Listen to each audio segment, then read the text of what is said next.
Primeiro livro de Samuel, capítulo 1.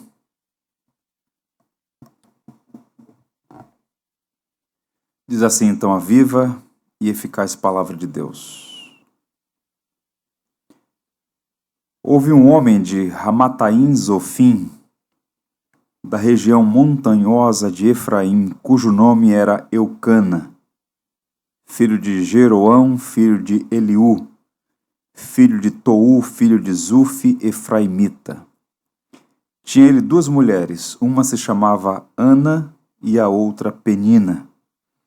Penina tinha filhos, Ana, porém, não os tinha.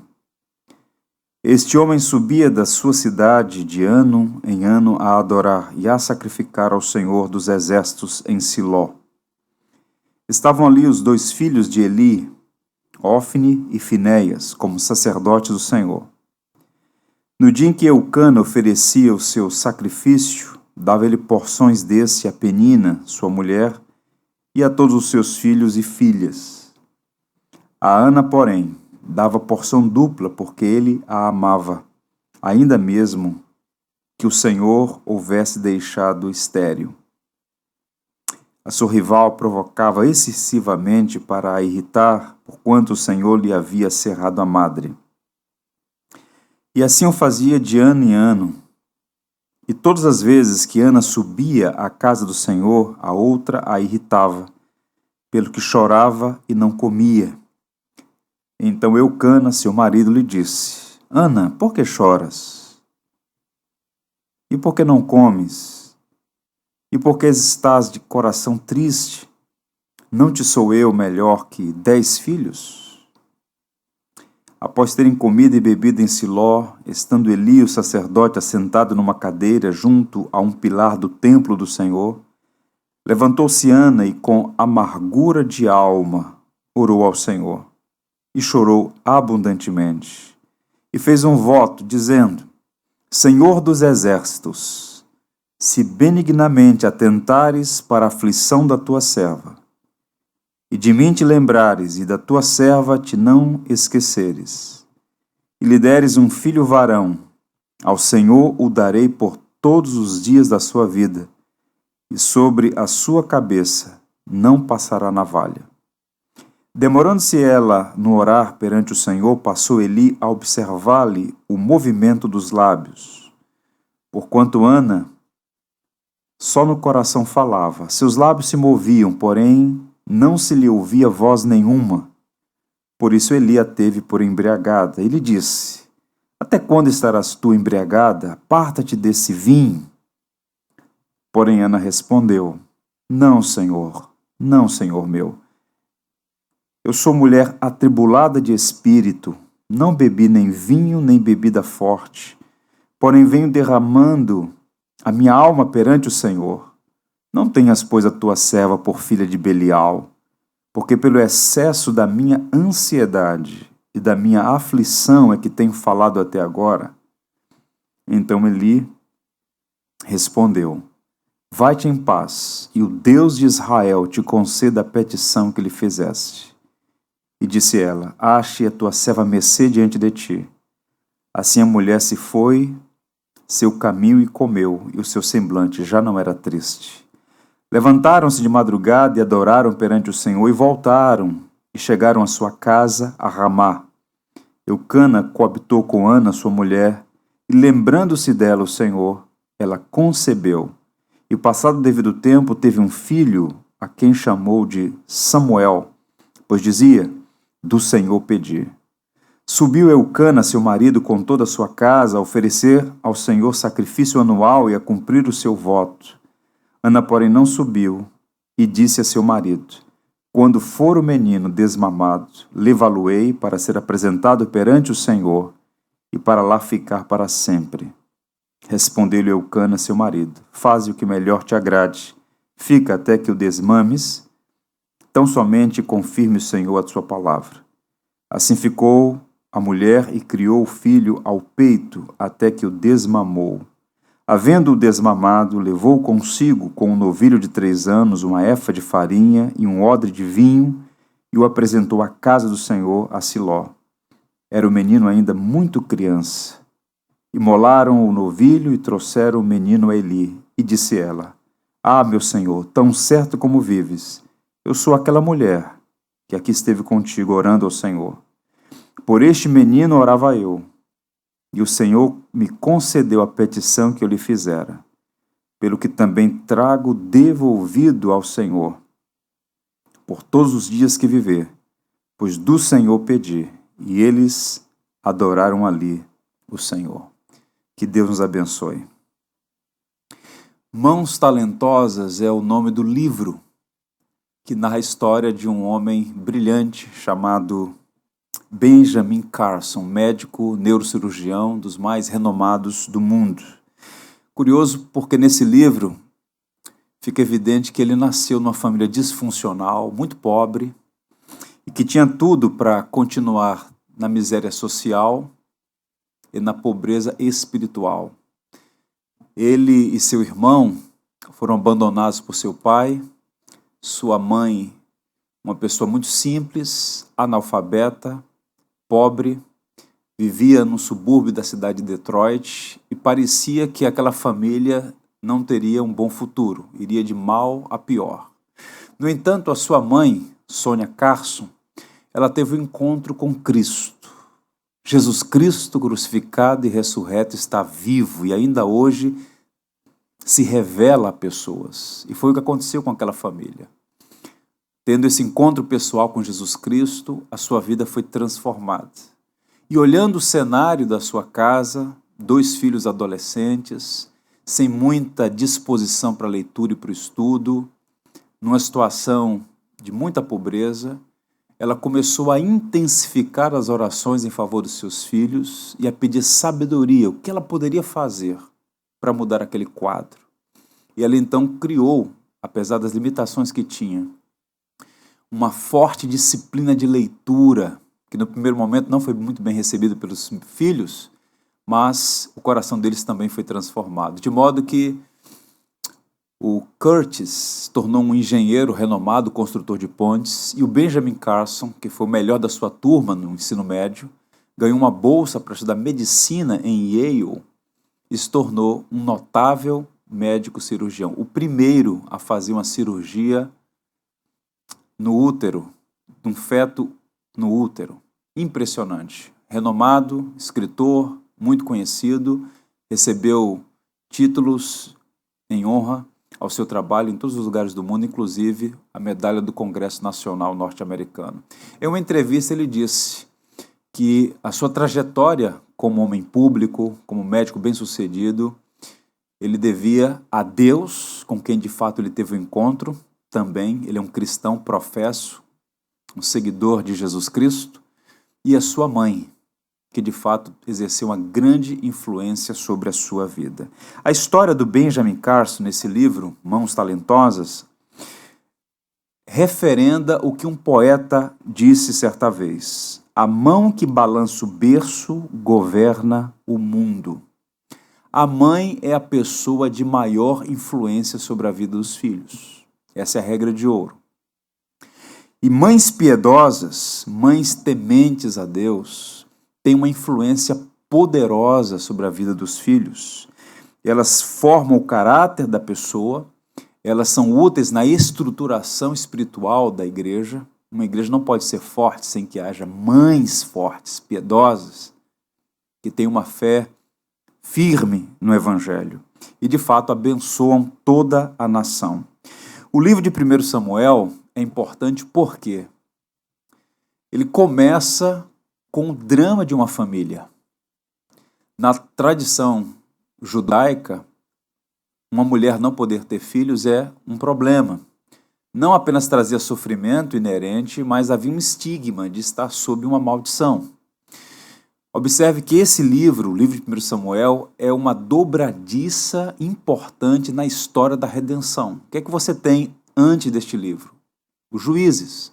Um período de mais de 200 anos de instabilidade. Há um ciclo ali de rebeldia, juízo, arrependimento e socorro da parte de Deus. Muitas tragédias aconteceram, triunfos também, até que entra esse personagem que vai ser fundamental na história da redenção. Samuel.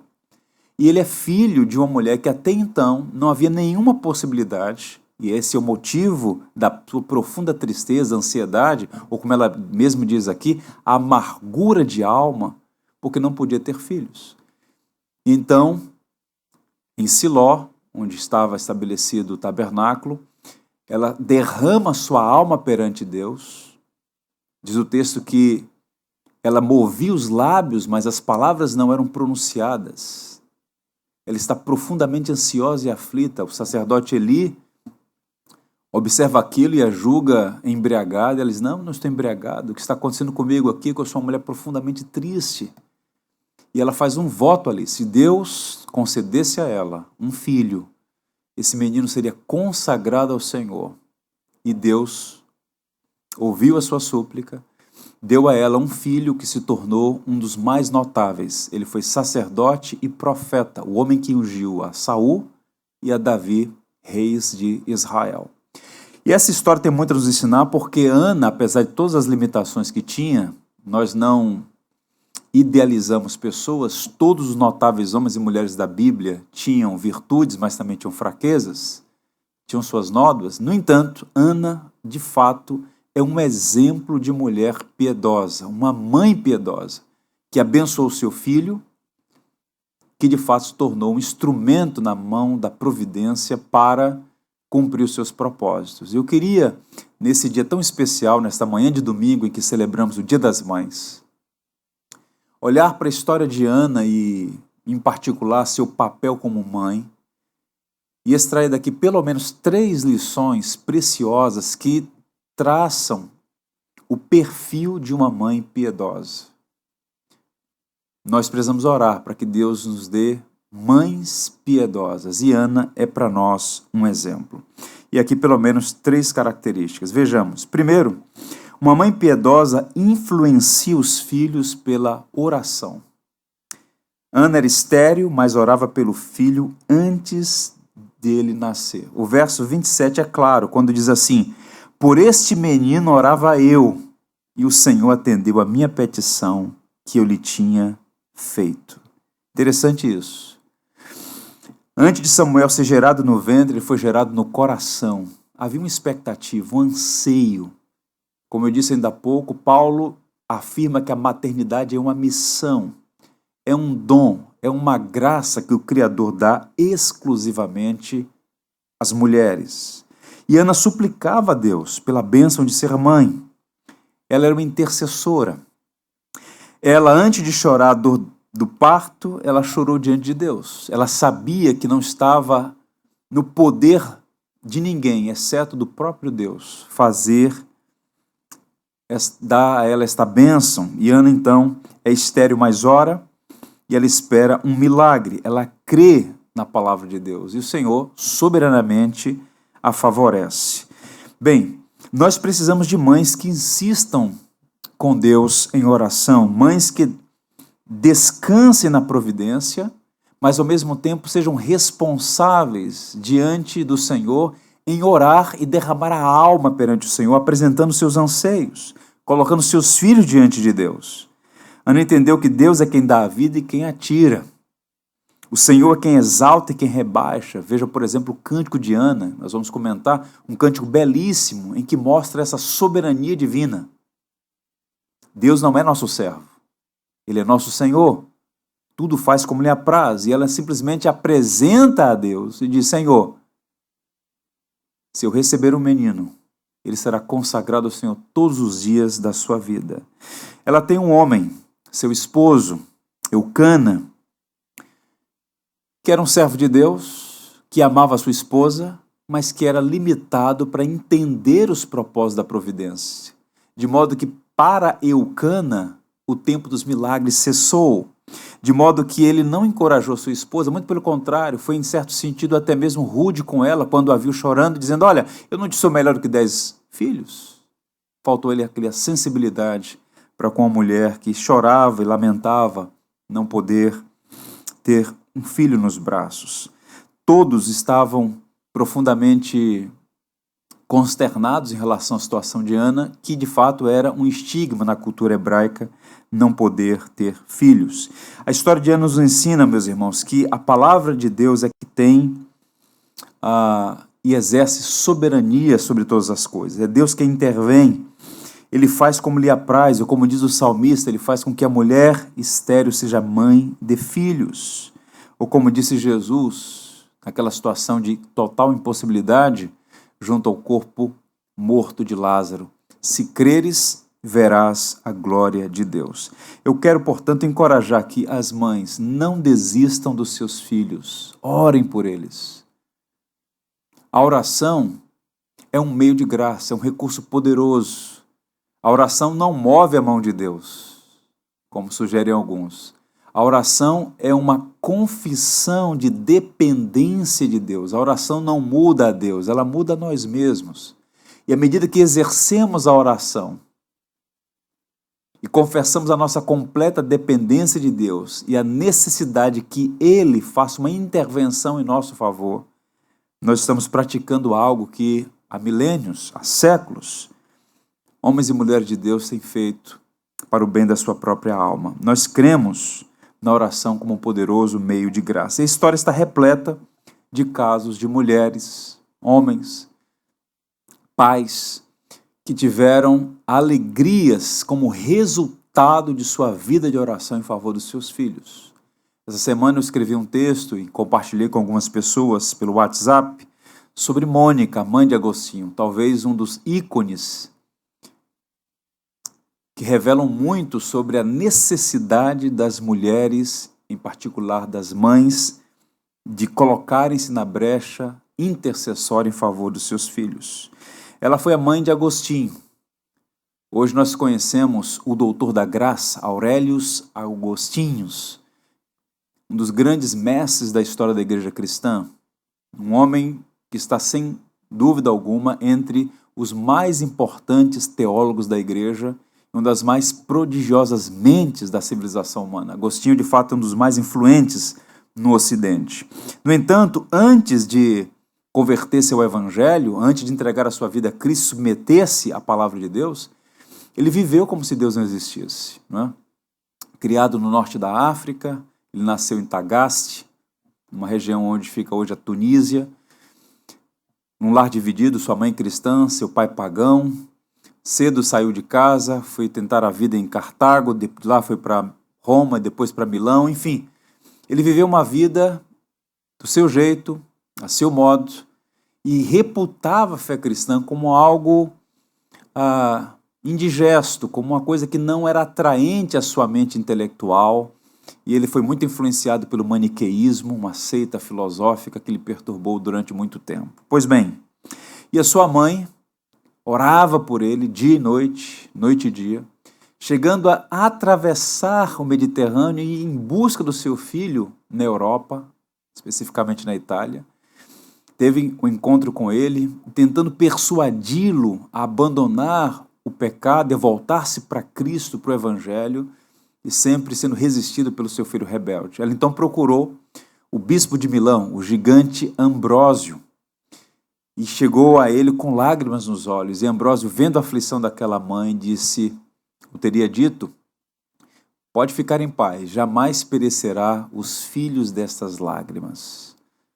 Mônica orou por mais de 30 anos em favor de Santo Agostinho, aquele que se tornaria Santo Agostinho, uma homenagem a, de fato, ele foi um homem brilhante. O que significa isso?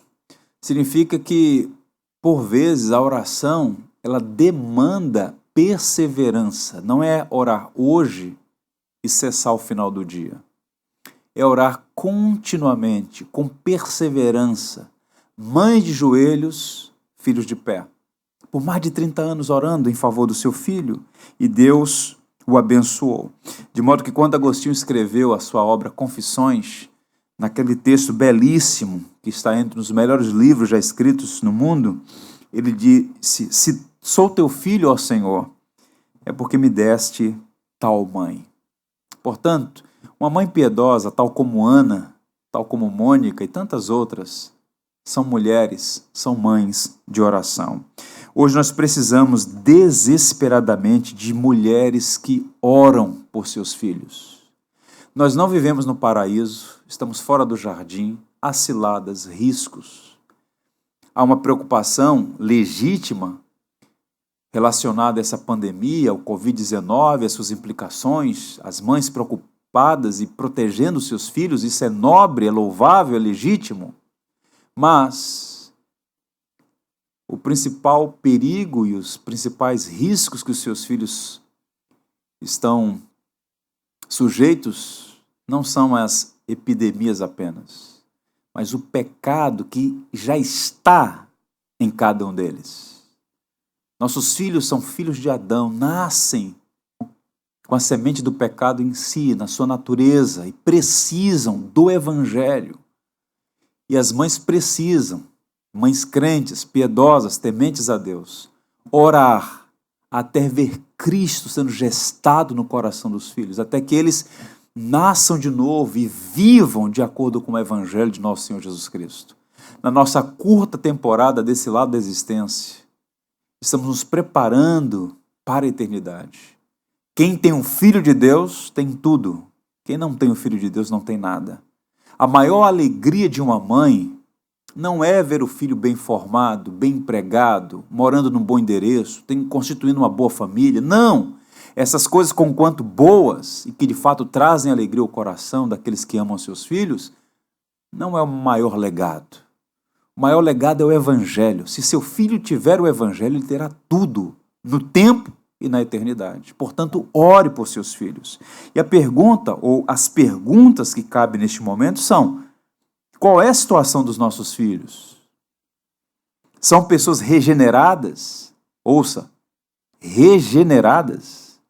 Eu não estou falando de frequentar a ambiência da igreja, ou estar familiarizado com a liturgia cristã, com a linguagem evangélica. Eu estou falando, seus filhos são regenerados?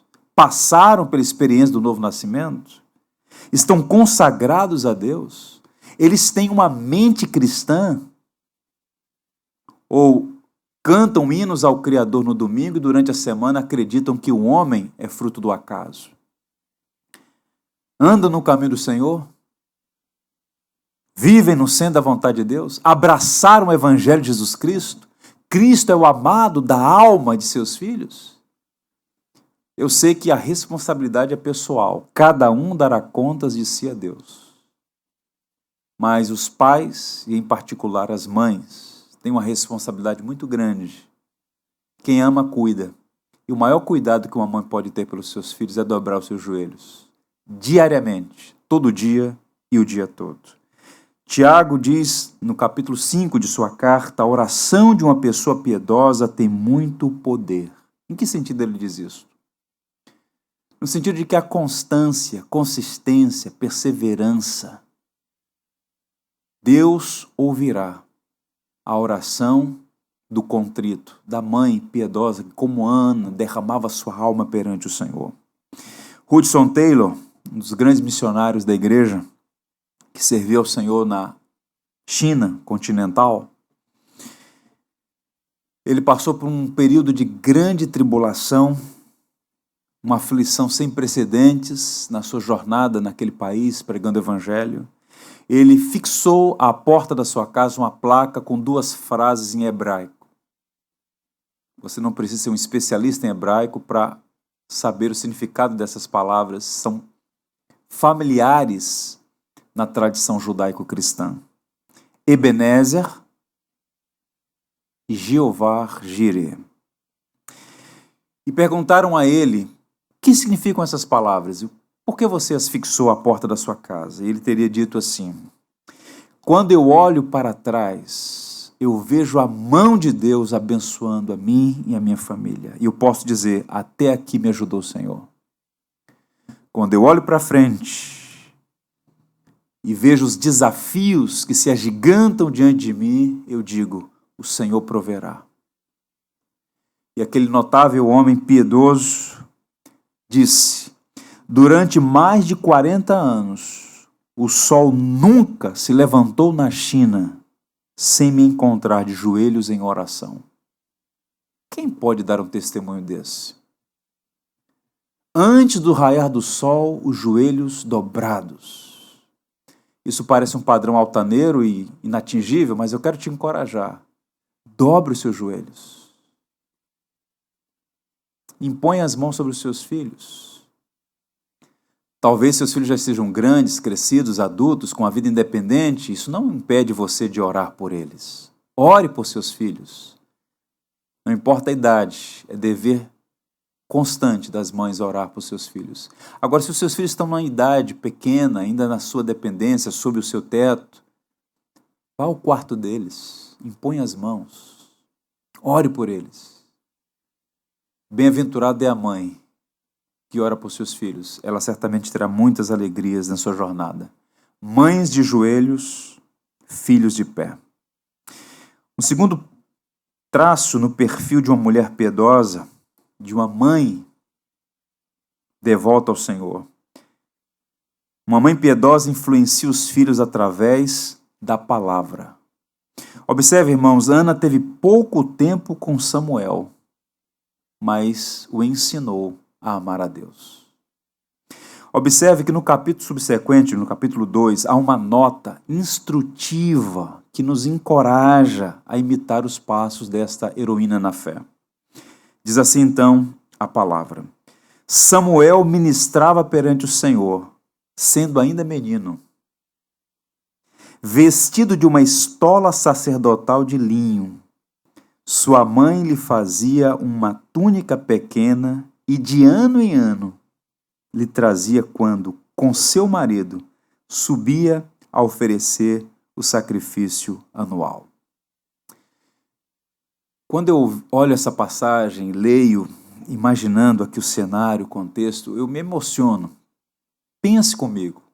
Não é uma peça de ficção, é um texto narrativo, histórico. Ela é casada e ela tem o sonho legítimo de ser mãe. Está impossibilitada. Há um problema. Ela é estéril. Ela conhece a Deus. O Deus que opera milagres de acordo com a sua soberana vontade. E ela derrama sua alma. Não é uma oração impositiva, não é um decreto estúpido, confundindo fé com prepotência. É oração sincera, que jamais é censurada na Bíblia. Senhor, tem misericórdia.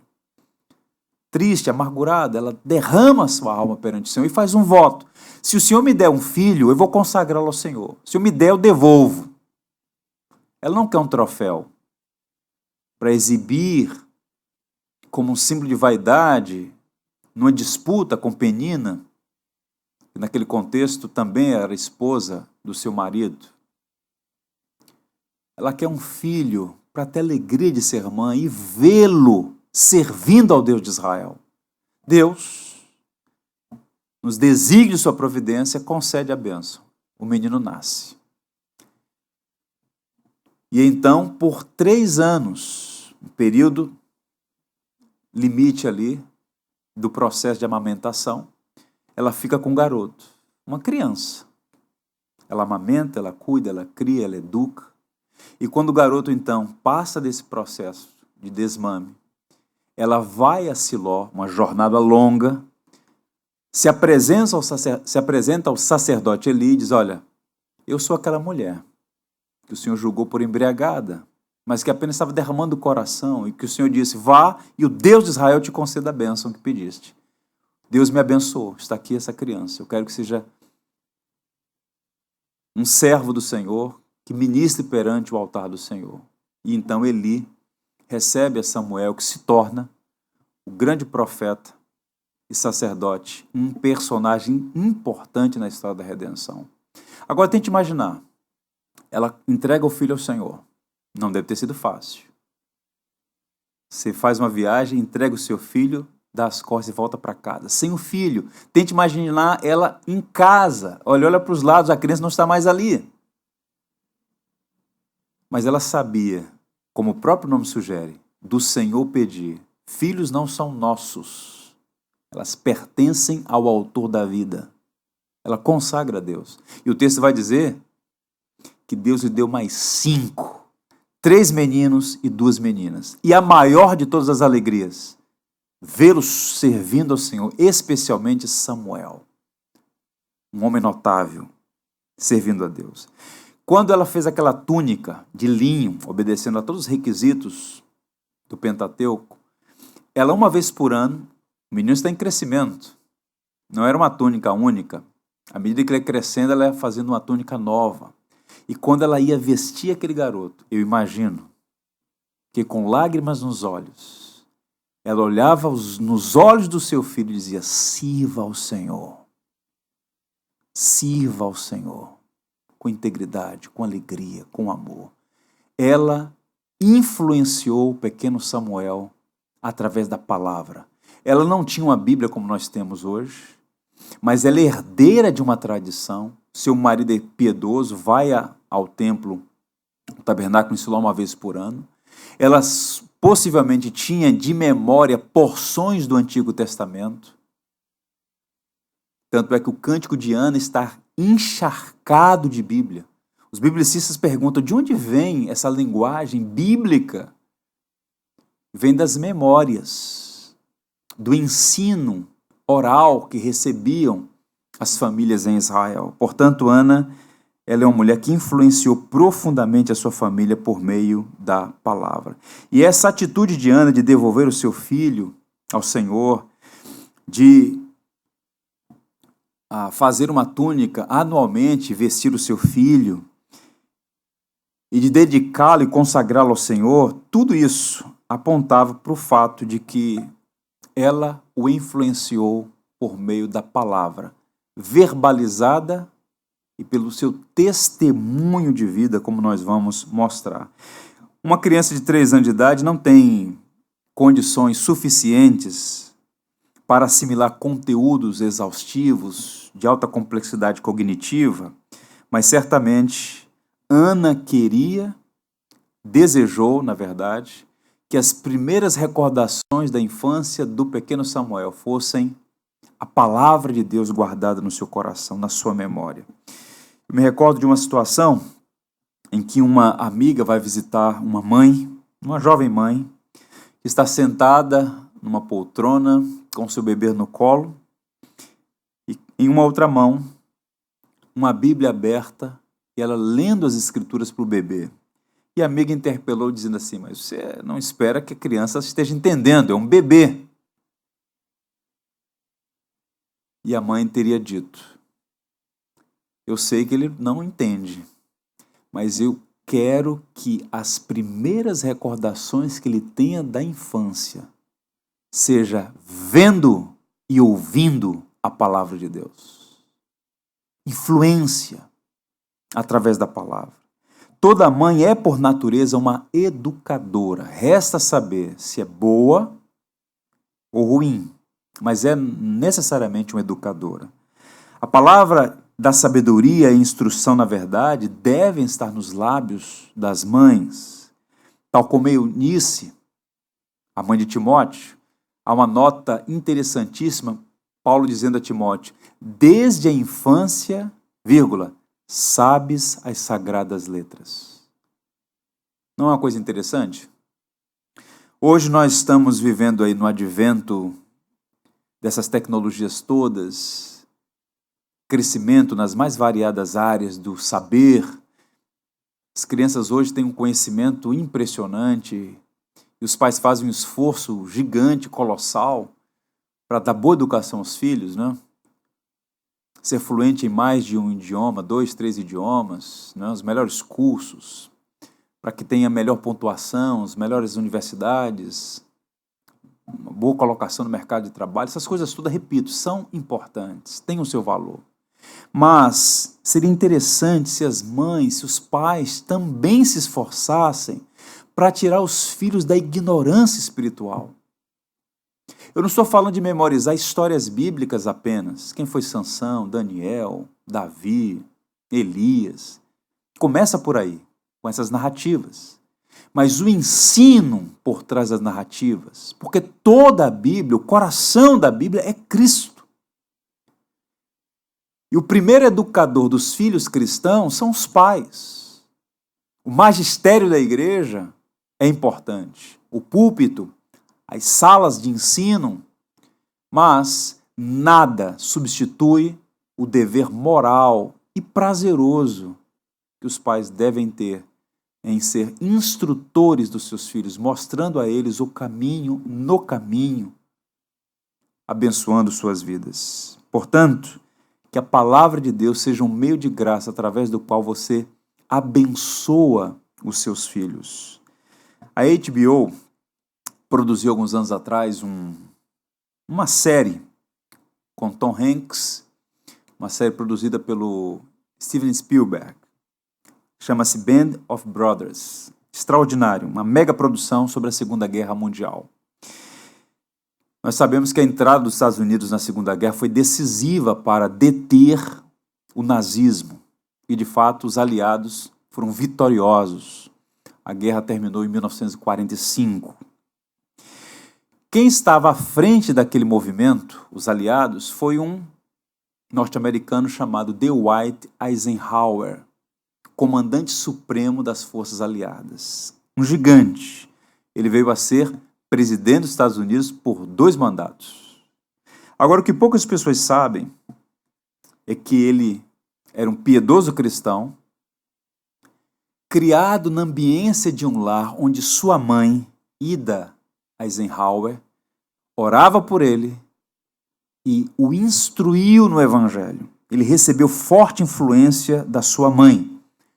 E prove a providência, a soberania, os desígnios de Deus, colocá-lo num posto importantíssimo.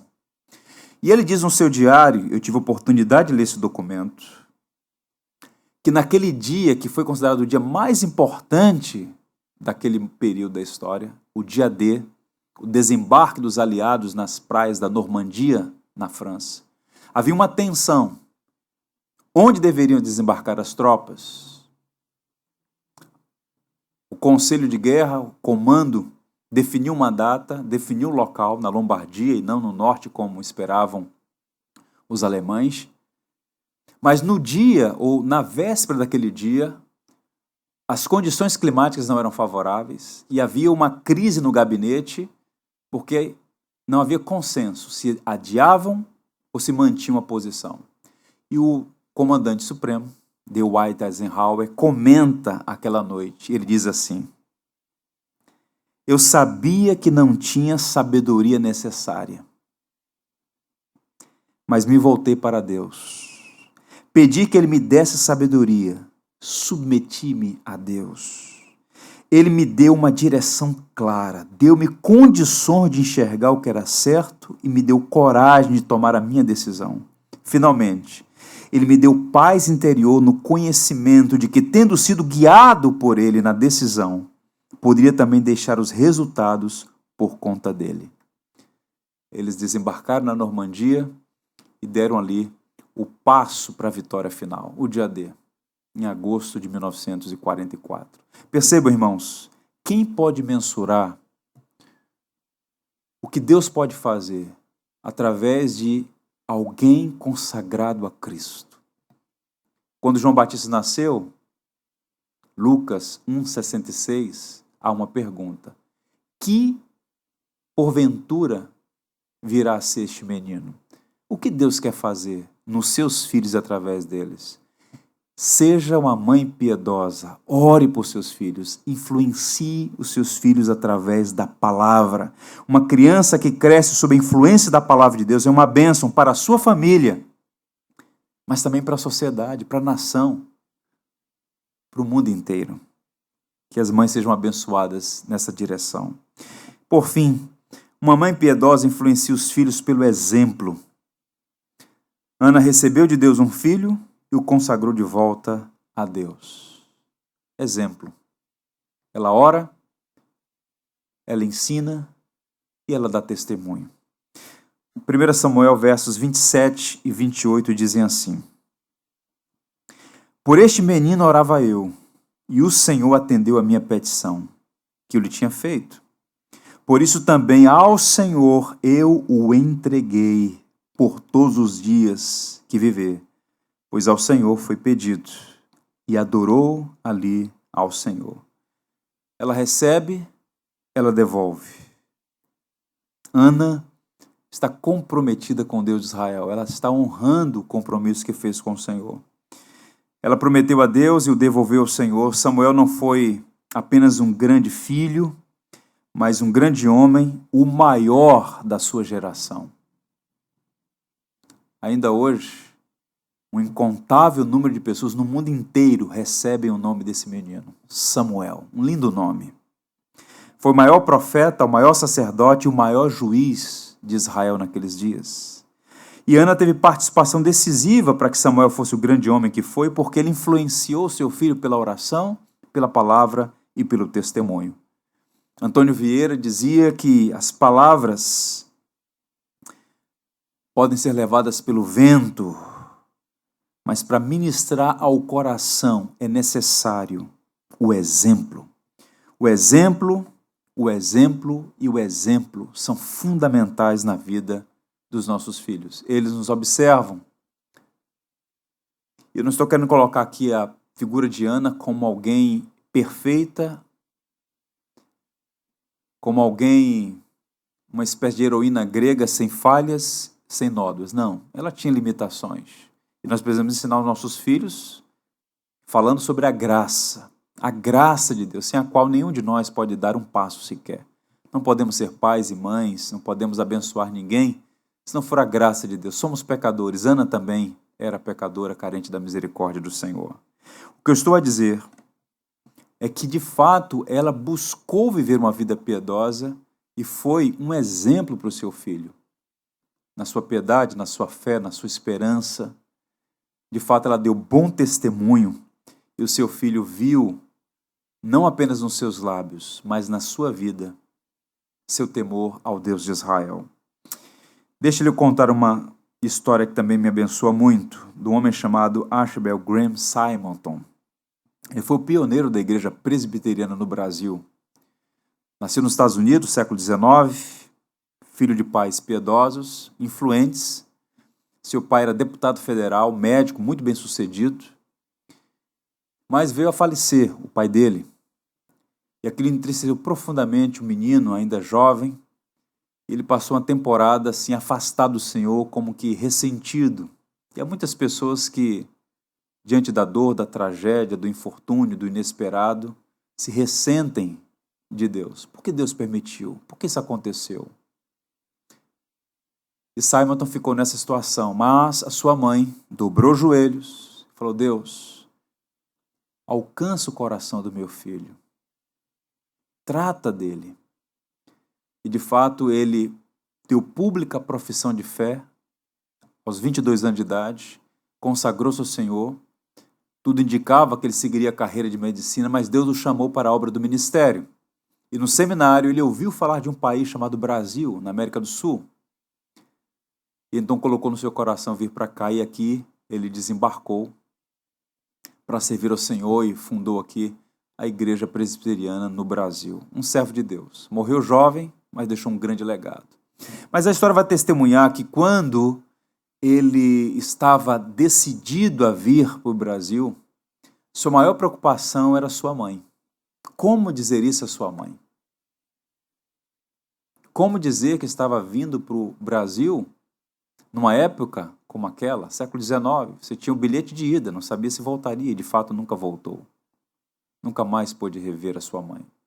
E então, depois de passar alguns dias em oração, ele procura a mãe, fala do seu desejo de servir ao Senhor no Brasil, e para sua surpresa, a resposta dessa mulher é a resposta de Ana. É a resposta de mães piedosas, que oram, que influenciam pela palavra, que dão bom testemunho, que mantêm os seus olhos no Evangelho de Jesus Cristo. Ela disse então ao seu filho: a maior loucura da vida do ser humano é estar longe da vontade de Deus. Eu e o seu pai consagramos você ao Senhor. Sirva a Deus onde quer que Ele o leve. E foi o que aconteceu. Hoje ambos estão na glória. Tem alegria maior para uma mãe cristã do que saber que o seu filho está servindo a Deus no centro dos propósitos de Deus? Glórias a Deus, porque nós sabemos que há mulheres assim. Eu sou filho de uma mulher assim. Recomendações. Ensine os seus filhos que eles devem ler a Bíblia. Ensine. Mas permita que eles vejam você lendo a Bíblia. E mais, que eles leiam a Bíblia em sua vida. Testemunho. Palavras ensinam, o testemunho arrasta. Ensine aos seus filhos que eles devem orar. E seja você mesmo exemplo de oração. É triste dizer que há muitos filhos que nunca viram seus pais com os joelhos dobrados. Que nunca viram seus pais em oração. Com estas exortações, eu não quero desencorajá-lo, colocar peso, angústia sobre o seu coração, mas apenas dizer o seguinte: há uma missão belíssima, há uma tarefa sublime. Entrar na eternidade, levando nossos filhos consagrados ao Senhor, vê-los andando na luz da presença de Deus. Warren Wiersbe, um grande pregador, ele faz um paralelo entre o espelho e o exemplo. Uma das melhores instruções que eu já li sobre exemplo, uma ilustração muito poderosa. Ele diz que há 4 marcas no espelho. Primeiro, o espelho é mudo. Ele não fala, demonstra, ele não grita aos ouvidos, ele apela aos olhos. O testemunho é um apelo aos olhos. Segundo, o espelho deve ser limpo. Um espelho sujo embaça a visão. É como reflexo da lua numa poça de águas turvas. A luz está lá, mas não conseguimos vê-la com nitidez. A vida deve ser limpa, santificada, consagrada. Seja luz para os seus filhos. Quando você tropeçar, e quando alguma nódoa na sua biografia foi exposta diante dos seus filhos, não falseie a realidade. Fale para eles sobre a graça. Nós não somos aceitos porque somos bons, somos aceitos porque Deus é bom, porque Ele é gracioso e, apesar de nós, nos amou tão intensamente que deu a nós o seu Filho, que é nosso Salvador, que nos libertou de nossas misérias, que por meio das suas pisaduras nos sarou. Naquela cruz, as nossas transgressões foram moídas sobre os ombros dele. Terceiro, o espelho deve ser plano. Um espelho côncavo, convexo, distorce a imagem. Nós precisamos de uma vida, repito, íntegra, plana, sem curvas, sem tortuosidades. Uma vida ética, íntegra, moral. Quarto, o espelho deve ter luz. Sem luz, podemos ter olhos, mas não enxergamos nada. Sem a luz da palavra, não podemos ensinar aos nossos filhos. Lâmpada para os meus pés é a tua palavra, luz para o meu caminho. Eu encerro dizendo aos irmãos que Ana teve muitas alegrias. Ela abençoou o seu filho e ela foi abençoada pelo que Deus fez através dele. 1 Samuel 2:21 diz assim: abençoou, pois, o Senhor a Ana, e ela concebeu e teve 3 filhos e 2 filhas. Agora veja a maior alegria que uma mãe pode ter. E o jovem Samuel crescia diante do Senhor. A alegria de ser mãe foi ainda maior pela bênção de ver os seus filhos consagrados a Deus. Eu encerro dizendo a vocês, às mães, mas também aos pais, a todos nós que exercemos alguma influência sobre aqueles que estão debaixo de nossa autoridade e são do nosso círculo relacional. Paulo disse algo aos Filipenses que deve ser, eu diria, uma fonte de inspiração para nós. Ouçam as palavras do apóstolo São Paulo. O que também aprendestes e recebestes e ouvistes e vistes em mim, isto praticai, e o Deus da paz será convosco. Exemplo. Só pela graça de Deus. A você, que não é mãe, que não é pai, mas é filho, todos somos filhos. Honre a sua mãe. Honrar a mãe é um mandamento incondicional, independente de quem tenha sido, de quem seja sua mãe.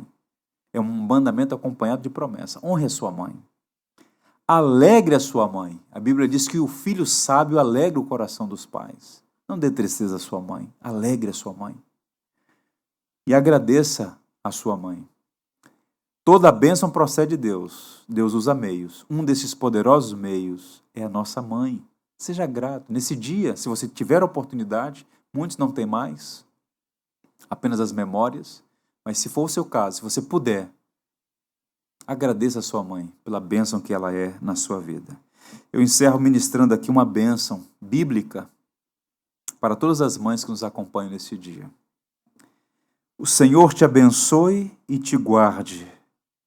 O Senhor faça resplandecer o seu rosto sobre ti e te conceda graça. O Senhor volte para ti o rosto e te dê a paz. Um feliz Dia das Mães. Que o Senhor os abençoe. Por tudo que tens feito, por tudo que vais fazer, por tuas promessas e tudo que és, eu quero te agradecer com todo o meu ser. Te agradeço, meu Senhor. Te agradeço, meu Senhor.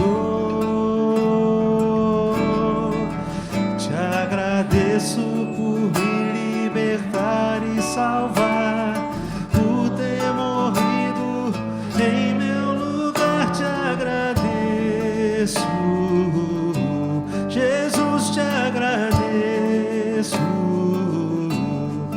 Eu te agradeço, te agradeço por tudo que tens feito, por tudo que vais fazer, por tuas promessas e tudo que és. Eu quero te agradecer com todo o meu ser. E aí?